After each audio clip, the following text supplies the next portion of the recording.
नमस्तुहितं कराय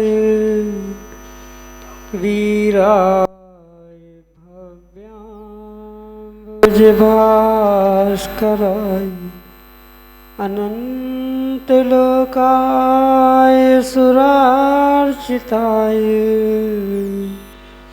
देवादिदेवाय नमो जिनाय देवादिदेवाय नमो जिनाय।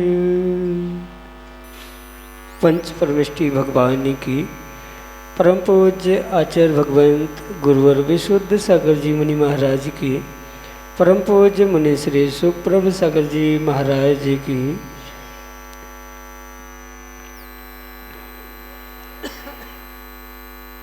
समीचीन विकल्पों का सम्यक समाधान, सम्यक ज्ञान की वह अलौकिक विधा जिसके माध्यम से हम सभी अपने मन के अज्ञान रूपी तिमिर को दूर करके और अपने जीवन में सम्यक ज्ञान रूपी ज्योति ज्योतित करने का पुरुषार्थ करते हैं। और वही सम्यक समाधान हमारे आत्म कल्याण के लिए कार्यकारी उपाय है। परम पूज्य आचार्य भगवंत गुरुवर विशुद्ध सागर जी महाराज के मंगल सुभाषित से परम पूज्य मुनि श्री सुप्रभ सागर जी महाराज द्वारा प्रदत्त आत्मकल्याण की वह अनूठी विधा समीचीन विकल्पों का सम्यक समाधान आप भी जुड़ सकते हैं और अपना समीचीन प्रश्न भेज करके परम पूज्य मुनि श्री से उसका सम्यक समाधान प्राप्त कर सकते हैं। प्रारंभ करते हैं आज का सम्यक समाधान।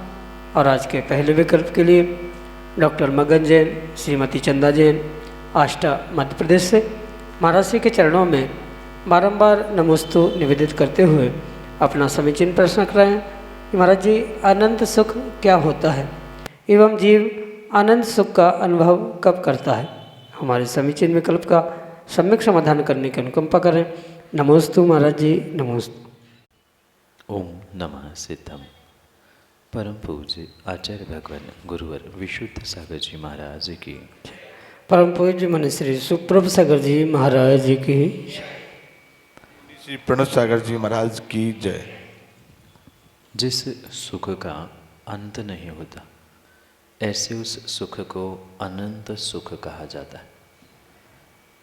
सामान्य रूप से इंद्रियों के माध्यम से, इंद्रियों के विषयों के निमित्त से जो सुख प्राप्त होता है, जो आह्लाद आनंद प्राप्त होता है, वह तात्कालिक होता है, क्षणिक होता है। और इससे विपरीत जो अतीन्द्रिय रूप सुख है, आत्मा का आत्मा से आत्मा में आत्मा के लिए किया जाने वाला जो सुख का अनुभवन वेदन है, उसे ही आचार्य भगवंतों ने अनंत सुख कहा है। जो अनुभवन की भी अपेक्षा से अनंत है, किसी बाधा किसी रुकावट से रहित है, कभी उसका अंत नहीं हो सकता, इसलिए भी उसे अनंत सुख के श्रेणी में ग्रहण किया गया है। साथ में ये भी समझने योग्य बात है कि इस अनंत सुख को जीव अपने अनंत वीर्य गुण को प्रकट करते ही प्राप्त करता है। मतलब जब जीव अपने अरिहंत अवस्था को, शुद्ध अवस्था को, एक देश शुद्ध अवस्था को प्रकट करता है, ऐसे स्थिति में वह इस अनंत चतुष्टय में से अनंत ज्ञान, अनंत दर्शन, अनंत सुख और अनंत वीर्य रूपी इन अपने स्वाभाविक गुणों को प्रकट करता है। जबकि प्रत्येक जीव में अनंत सुख, अनंत ज्ञान की शक्ति है, पर उसकी प्रकटता, अभिव्यक्ति मात्र और मात्र जब जीव 13वें गुणस्थान में अरिहंत अवस्था को प्रकट करता है तभी प्राप्त करता है, क्योंकि स्पष्ट रूप से शब्द ही परिभाषित कर रहा है कि जिसका अंत नहीं है, समाप्ति नहीं है, ऐसा जो सुख है वह अनंत है। अनंत का अर्थ होता है इन्फिनिट, जिसका अंत नहीं होता। एक बार जो सुख का वेदन करना प्रारंभ करता है वह कभी भी पुनः समाप्त नहीं होता। ऐसा अरिहंतों का, सिद्धों का जो सुख है वह अनंत सुख है, और प्रारंभ की अवस्था से यानी प्रकट होने की अपेक्षा से अरिहंत अवस्था में वह अनंत सुख प्रकट होता है, और सिद्ध अवस्था में भी यह शाश्वत रूप से रहता है। ये उस अनंत ज्ञान के निमित्त से आपके लिए सम्यक समाधान। तनिष्क जैन भोपाल मध्य प्रदेश से अगले समीचीन विकल्प करें। नमोस्तु महाराज जी, बारंबार नमोस्तु। मेरी जिज्ञासा यह है कि द्रव्य संग्रह की प्रारंभिक गाथाओं में जीव के लिए व्यवहार नय और निश्चय नय का वर्णन आता है, तो उसमें व्यवहार नय और निश्चय नय का तो समझ आता है, किंतु निश्चय नय के अंदर भी उन लोगों ने, आचार्यों ने शुद्ध निश्चय नय और अशुद्ध निश्चय नय के बारे में कथन किया है। तो उन दोनों में भेद, उन दोनों का अर्थ और जो भी उन दोनों के बीच में सूक्ष्म अंतर है वह कृपया समझाने की कृपा करें। बारंबार नमोस्तु महाराज जी। जो वस्तु के अभेद स्वरूप का कथन करता है उसे निश्चय नहीं कहते, और जो वस्तु के भेद और उपचार से कथन को करने वाला है उसे व्यवहार नहीं कहते। इन प्रत्येक नयों के और भी सब भेद या और भी प्रभेदों का व्याख्यान आगम ग्रंथों में प्राप्त होता है। जैसे व्यवहार के सद्भूत, असद्भूत, उपचरित आदि अनेक भेद है, ऐसे ही निश्चय के भी शुद्ध, अशुद्ध और परम शुद्ध निश्चय ने, इस 3 प्रकार के भेदों से निश्चय ने को समझा जाता। पहले तो निश्चय ने स्पष्ट समझना होगा, तभी इन दोनों यानी शुद्ध अशुद्ध में भेद समझ में आएगा। जो वस्तु जैसी है उसका अभेद रूप से कथन करना ये निश्चय। जीव ज्ञान दर्शन मयी है, ये निश्चय नय का कथन हुआ, और वही जब जीव में ज्ञान दर्शन होता है ऐसा कथन किया जाता है तो वह व्यवहार नय का कथन हो, क्योंकि में कारक लगने से वहाँ भेद हो गया और भेद कथन व्यवहार का। अब पुनः निश्चय को समझते हुए जब ज्ञान दर्शनमयी आत्मा है या जीव है ऐसा कहा जाता है, तो ये ज्ञान दर्शन किस प्रकार से है? जब कर्मोपाधि सापेक्षता से, मतलब कर्म के निमित्त से जीव का स्वभाव समझा जाता है, तो वह अशुद्ध निश्चय में, क्योंकि अभेद है सुनिश्चय है, पर कर्मों के कारण से वहाँ अशुद्धि है, तो मति श्रुत आत्मा का स्वभाव है या मति श्रुत वाला आत्मा है ऐसा कहना, ये अशुद्ध निश्चय नय का कथन होता है, और केवल ज्ञानमयी आत्मा ये शुद्ध निश्चय नय का कथन होता है। ऐसे मात्र जीव में ही नहीं अपितु अन्य भी द्रव्यों के साथ समझने की आवश्यकता है। इस विषय में प्रकाश डालते हुए आचार्य देवसेन स्वामी आलाप पद्धति ग्रंथ में आगम ने और अध्यात्म ने 2 प्रकार के नयों का व्याख्यान करते हुए अध्यात्म नयों के अंतर्गत इस शुद्ध निश्चय अशुद्ध निश्चय का विभाजन करते हुए संश्लेष संबंध सहित, संश्लेष संबंध रहित, साथ में सोपादिक और निरुपादिक अवस्था को ग्रहण करते हुए इनका बहुत अच्छे से स्पष्टीकरण देते हुए कहते हैं। पर संक्षेप में आप इतना ही समझे, जहाँ किसी अशुद्धि के कारण से अभेद कथन किया जाता है वह अशुद्ध निश्चय नय का कथन है, और जहाँ किसी की कोई लाग लपेट नहीं है, कोई ऑब्स्टेकल नहीं है, किसी अन्य का आलंबन नहीं है, पर फिर भी अभेद कथन है, वह शुद्ध निश्चय नय का विषय होता है। और जहाँ कोई भी किसी पर पदार्थ से संबंध ग्रहण किए बिना जब कथन किया जाता है वह परम शुद्ध निश्चय नय का कथन होता है। क्योंकि समय इतना विस्तार करने का नहीं है, इसलिए संक्षेप से यही आपके लिए सम्यक समाधान। शिखरचंद जैन कौशल भोपाल मध्य प्रदेश से अगले समीचीन विकल्प। नमोस्तु महाराज जी। महाराज जी, नरक की 7 भूमि में दुख ही दुख है, मगर नारकी जीव को कभी सुख की अनुभूति होती है क्या? ये सत्य है कि नरक और नारकी इन जीवों का, इन शब्दों का दुखों के साथ समानाधिकरण, या ऐसे कह दो जहाँ नरक नारकी है वहाँ दुख और दुखिता नियम से ही है। क्योंकि नरक का पर्यायवाची रूप दुख है और दुख को ही नरक रूप स्वीकार किया जाता है, पर कुछ ऐसे क्षण भी नारकी जीवों के साथ आते हैं जब वह अपने जीवन में सुख का वेदन करते। जैसे मध्य लोक में ढाई द्वीप में किसी तीर्थंकर बालक का, यानी बनने वाले तीर्थंकर भगवान का बालक अवस्था में जन्म होता है, मतलब जन्म कल्याणक जब मनाया जाता है, तब एक क्षण के लिए उन नारकियों को भी सुख का वेदन होता है। और जैसे ही वह नारकी सुख का वेदन करते हैं, वह निर्णय करते हैं कि मध्यलोक में कहीं तीर्थंकर का जन्म कल्याणक होने जा रहा है, और उतने ही समय के लिए उनको सुख होता है, अन्य नहीं। यही आपके लिए सम्यक समझ। शकुंतला जैन, लालघाटी, जयनगर, भोपाल, मध्य प्रदेश से अगले समय चिन्ह में कर। महाराज जी, क्रमबद्ध पर्याय क्या होती है? पहली बात तो माँ ये समझने की आवश्यकता है कि पूर्वाचार प्रणीत किसी भी आगर ग्रंथ में क्रमबद्ध पर्याय ये शब्द प्राप्त नहीं होता। क्रमबद्ध पर्याय का अर्थ और ये जो व्यवस्था वर्तमान में कुछ एक जीवों ने बनाई है, ये मात्र बनाई गई या सोची गई व्यवस्था है।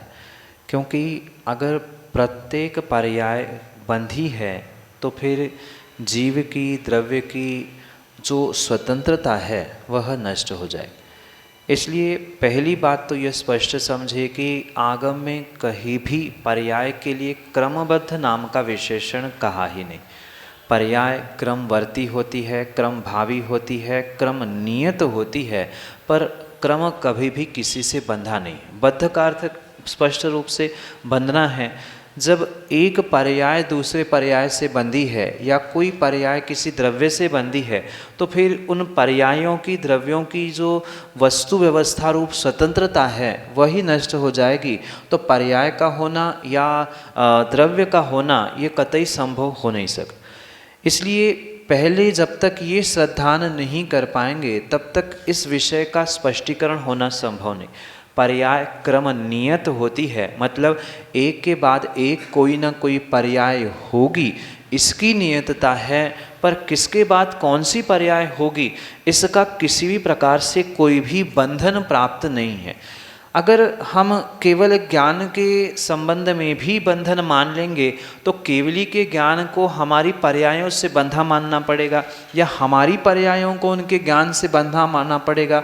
अगर ऐसा बंधन, क्रमबद्धता पर्यायों के निमित्त से या किसी भी निमित्त से स्वीकार की जाती है, तो जो जैन दर्शन का, जैन धर्म का मूल सिद्धांत है, प्रत्येक द्रव्य की स्वतंत्रता, कण कण की स्वतंत्रता, वही नष्ट हो जाएगी।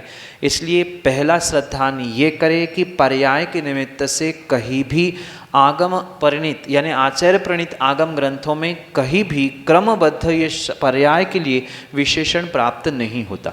पर्याय क्रम नियत होती है। कौन सी पर्याय होगी, क्या होगी, ये जीव के स्वयं के पुरुषार्थ पर डिपेंड करता है। वह जैसा पुरुषार्थ करता है, मन वचन काय से कार्य करता है, वैसे ही आने वाली समय में वह पर्यायों को प्राप्त करता है, पर कभी भी ये बंधी हुई पर्याय नहीं है। पहले जैसे क्रमबद्धता को समझे कि जिसका क्रम बंधा है, इसके बाद ये, इसके बाद ये, इसके बाद ये जो बंधन है इसे क्रमबद्ध कहा जाता है। तो पर्याय कभी भी बंधी नहीं हो सकती। ना एक पर्याय दूसरे पर्याय से बंधी है, ना एक पर्याय किसी द्रव्य से बंधी है। अगर पर्याय भी परस्पर में बंधी है तो फिर दो पर्याय जो होती है वो एक दूसरे से ही जुड़कर है, एक दूसरे में ही समाविष्ट है, एक दूसरे से बंधी है, तो दो भिन्न भिन्न पर्याय कैसे? और एक समय में एक द्रव्य की एक ही पर्याय होती है, एक से अधिक पर्याय होती नहीं है, ये भी आगम सिद्ध है। तो इन विषयों का बहुत विस्तार से बैठकर निर्णय करने की आवश्यकता है। आगम में जब आचार्यों ने लिखा ही नहीं है तो हम उस पर विवाद या चर्चा करने का कोई सॉल्यूशन निकलने वाला नहीं है। श्रद्धा करे ऐसा विषय है नहीं है। फिर रही बात, कुछ एक जीव ऐसा मानते हैं उनकी जैसी श्रद्धा जैसी मति वैसी वह गति को भी प्राप्त करेंगे। पर ये ध्यान रखें कि आगम के परिप्रेक्ष्य में कहीं भी पर्यायों को बंधा स्वीकार नहीं किया गया, इसलिए क्रमबद्ध पर्याय हमारे जैनाचार्यों की अपेक्षा से दिगंबर रामनाओं में कहीं भी प्राप्त नहीं होती। कुछ एक विद्वानों ने जो ये तात्कालिक व्यवस्था बनाई गई है वह मात्र केवली के ज्ञान को अपने आप से जोड़ने के लिए, उनकी महानता के लिए किया गया निर्णय है, पर ऐसी वस्तुस्थिति नहीं है। यही आपके लिए सम्यक समाधान। गुड़ा ललितपुर उत्तर प्रदेश से प्रसून जैन अगले समीचीन विकल्प। विशुद्ध रत्न मुनि राजों के चरणों में नमोस्तु नमोस्तु नमोस्तु। मेरा प्रश्न यह है कि जो खुले में मूर्तियां स्थापित होती हैं उनको बारिश आदि होने में स्वतः ही अभिषेक हो जाता है, अतः और गंधोदक जो मतलब पैरों तक पहुंच जाता है, तो उसे गंधोदक मानना चाहिए या नहीं मानना चाहिए? नमोस्तु महाराज जी, नमोस्तु महाराज जी, नमोस्तु। जो विशालकाय प्रतिमाएं हैं जिन्हें किसी भी प्रकार से मंदिरों में आच्छादित नहीं किया, सामान्य भाषा में ओपन टू स्काई जिसे कहा जाता है, ऐसी व्यवस्था कोई तात्कालिक नहीं है, अपितु ये व्यवस्था त्रैकालिक रूप से स्वीकार करने की आवश्यक। जैसे कई सैकड़ों वर्ष पूर्व भगवान गोमटेश बाहुबली की भी प्रतिमा जो पहाड़ पर विराजमान है वह भी खुले में है। आज भी बहुत सारी ऐसी प्रतिमाएं खुले में विराजमान होती है, और आज ही नहीं, अगर आगम ग्रंथों को पढ़कर देखा जाए तो जितने भी अकृत्रिम जिनबिंब है उनमें से बहुत सारे अकृत्रिम जिनबिंब वह बिना किसी मंदिर के, बिना किसी छाव के स्वयं में विराजमान हैं, क्योंकि वे अकृत्रिम है। वहाँ कोई कृत्रिम रूप से कोई छत डालने जा नहीं रहा है।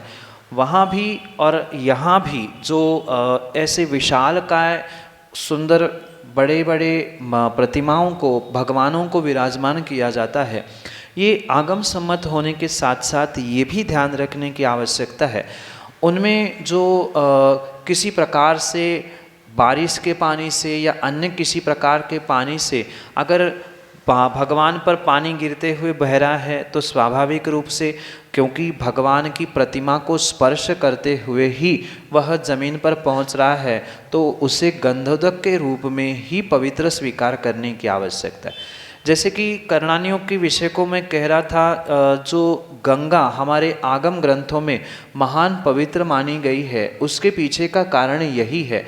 जब वह पर्वत से, कुलाचल पर्वत से नीचे गोमुख के द्वारा गिरती है, जहाँ पर गिरती है वहाँ एक अकृत्रिम जिनबिंब विशाल काय है, और भगवान की प्रतिमा पर ही, उस अकृत्रिम जिनबिंब पर ही वह गंगा का पानी गिरता है और फिर वहाँ से बहते हुए वह आगे समुद्र में जाकर मिलता है।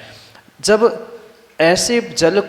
ऐसे जल से युक्त गंगा नदी को पवित्र माना जाता है, तो फिर स्वाभाविक रूप से हमें भी समझना होगा कि वर्तमान में भी अगर किसी प्रतिमा में बारिश का या अन्य बिना मंत्रों के उच्चारण का भी कोई पानी बहा रहा है, डाल रहा है, तो स्वाभाविक रूप से वह गंधोदक है, उसकी भी उतनी ही पवित्रता होनी चाहिए।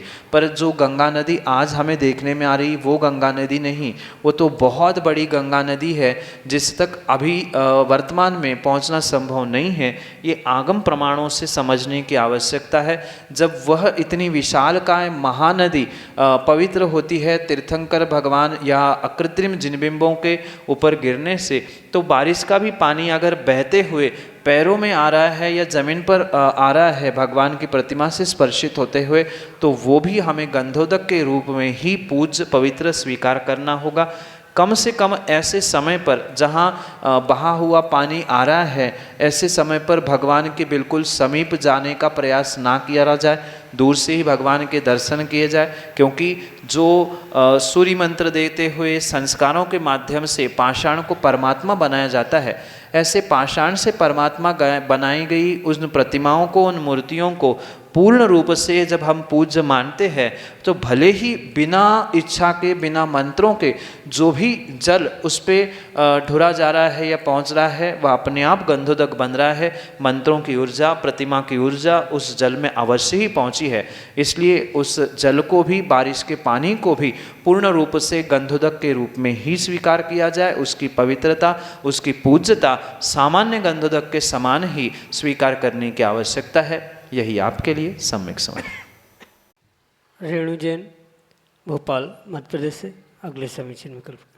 जी महाराज जी, मेरा प्रश्न है, जो राग देश है, जो मन में हमारे जो देश परिणाम आते हैं, राग भी आता है जिस राग की वजह से हम ग्रस्त जीवन का में रहते हैं, और राग ही प्रेम है जिसे हम मोह रूपी है, क्या ये यही है? और यदि हम राग को छोड़ते जाएंगे तो देश अपने आप छूटता जाएगा क्या महाराज जी, या एक दूसरे के पूरक हैं? और पहले हमें राग को छोड़ना चाहिए, देश तो हमें दिख रहा है और हम छोड़ने की कोशिश कर रहे हैं। राग को मतलब मन से दूर करना चाहिए, भावना भाव कि राग दूर हो जाए, तो क्या महाराज ये भावनाएं पूर्ण हो जाती हैं क्या? चाहे राग हो चाहे द्वेष हो, ये भले ही दोनों एक दूसरे के लिए पूरक है, पर मात्र मन में भावना भाने से राग द्वेष छूटने वाला नहीं। ऐसा तो जीव सदियों से और सदियों से नहीं, कई भवों से सोचता आया है कि मैं राग छोड़ दूँ, मैं द्वेष छोड़ दूँ, मैं मोह को छोड़ दूँ, पर सोचने मात्र से काम नहीं होता। अभी तो उन क्रियाओं को भी हमें करना होगा जिनके निमित्त से हमारे भीतर में, हमारे अंतरंग में राग देश की बढ़ोतरी हो रही। जब तक हम इन पर, मतलब राग द्वेष पर, मोह पर स्वयं पुरुषार्थ, प्रबल पुरुषार्थ नहीं करेंगे, तब तक किसी भी प्रकार से मात्र भावना भाने से, मात्र सोचने से जीव इन राग द्वेष रूपी, मोह रूपी शत्रु से दूर होने की संभावना ही नहीं हो सकती।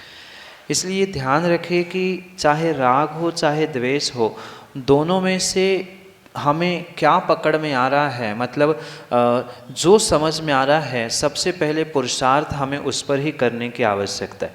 चाहे वह राग हो चाहे द्वेष हो, दोनों में से कोई भी सामग्री हो, मतलब कोई भी विषय हो, उस पर पहले पुरुषार्थ करने की आवश्यकता है। अगर व्यक्ति ये सोचे कि मात्र मैं राग छोड़ने का निर्णय कर लूँ, पुरुषार्थ कर दूँ तो द्वेष अपने आप छूट जाएगा, तो ये भी कहना उचित नहीं है। या मात्र द्वेष छोड़ने से भी राग छूट जाएगा, ऐसा भी नहीं है।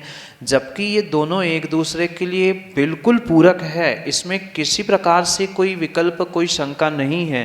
पर एक को छोड़ने से दूसरा छूट ही जाएगा, ऐसा सर्वथा नहीं है। कथनचित ऐसा हो भी सकता है, पर वहाँ तक पहुँचने के लिए क्रम क्रम से जीव को विशेष पुरुषार्थ को भी प्राप्त करना पड़ता है। जैसे हम मुनिराजों को या अरिहंत भगवान को वीतरागी कहते हैं, तो उनके तो वीतरागी होने से उनका द्वेष विलीन हो चुका है, ये सिद्ध होता है। पर श्रावकों का मात्र राग छूटने से उनका द्वेष छूट ही चुका हो, ऐसा आवश्यक नहीं है। क्योंकि पूर्ण रूप से गृहस्थ अवस्था में राग भी छूटना संभव नहीं है, द्वेष भी छूटना संभव नहीं है। जहाँ गृहस्थी है, संसार है, परिवार है, कहीं न कहीं राग द्वेष की परिणति अवश्य ही होती है। अंतर इतना है कि किसी के राग के शक्त्यांश परसेंटेज अधिक होते हैं, किसी के द्वेष के परसेंटेज अधिक होते हैं, पर राग द्वेष की परिणति जीव के साथ अवश्य ही होती है जब तक मोहिनी कर्म उसके साथ है। और मोहिनी कर्म तो बहुत अच्छे से आप जानते ही होंगे, दो प्रकार का आचार्य भगवंतों ने कहा है, दर्शन मोहिनी और चारित्र मोहिनी। तो जब तक इस मोहिनी कर्म की सत्ता जीव के साथ है, तब तक वह राग द्वेष से पूर्ण रूप से छुटकारा प्राप्त नहीं कर सकता। और उस छुटकारे को प्राप्त करने के लिए उसे पुरुषार्थ बुद्धिपूर्वक करना होगा, क्रम क्रम से। जैसे आचार्यों ने कहा है, सबसे पहले द्वेष को जीतने का प्रयास करें, क्योंकि सबसे खतरनाक द्वेष है। जो द्वेष को समझते हुए द्वेष से दूर होने का प्रयास करता है, वह आने वाले समय में राग से भी बचने का प्रयास कर सकता है। पर ये राग करने के लिए कहा नहीं जा रहा है कि हम द्वेष छोड़ दें और राग करते रहे। पूर्ण रूप से यह ध्यान रखें कि द्वेष तो छोड़ना है ही, पर राग भी मेरा कार्यकारी साधन नहीं है, कल्याण का साधन नहीं है। जैसे मछली के लिए जब एक भूमि पर ही उसके मृत्यु होने के लिए जमीन ही कार्यकारी निमित्त बनती है, तो फिर साक्षात वह जब अग्नि में डाली जाए तो वो तो मरेगी ही मरेगी। इसलिए ये समझने की आवश्यकता है कि राग ही जीव को इस संसार में आग लगाने वाला, दुख देने वाला है, तो फिर द्वेष कितना घातक होगा। इसलिए इन दोनों पर क्रम क्रम से पुरुषार्थ करते हुए जो हाथ में आ जाए, मतलब जो समझ में आ जाए, उतना पुरुषार्थ विशेष रूप से करते हुए दोनों को जीतने का प्रयास करना होगा। तभी कुछ कल्याण, आत्म कल्याण होने की संभावना है। और पुनः ये बात ध्यान रखें कि मात्र सोचने से, भावना भाने से, विचार करने से, माला फेरने से मेरा राग छूट जाए, मेरा द्वेष छूट जाए, मेरा मोह कट जाए, ऐसा कहने से काम नहीं होगा। अपितु उनके जो निमित्त है, मोह के निमित्त, राग द्वेष के निमित्त, उनसे बुद्धिपूर्वक बचने का पुरुषार्थ जीव को करना होगा, तभी वह फलीभूत हो सकता है। यही आपके लिए सम्यक समझ।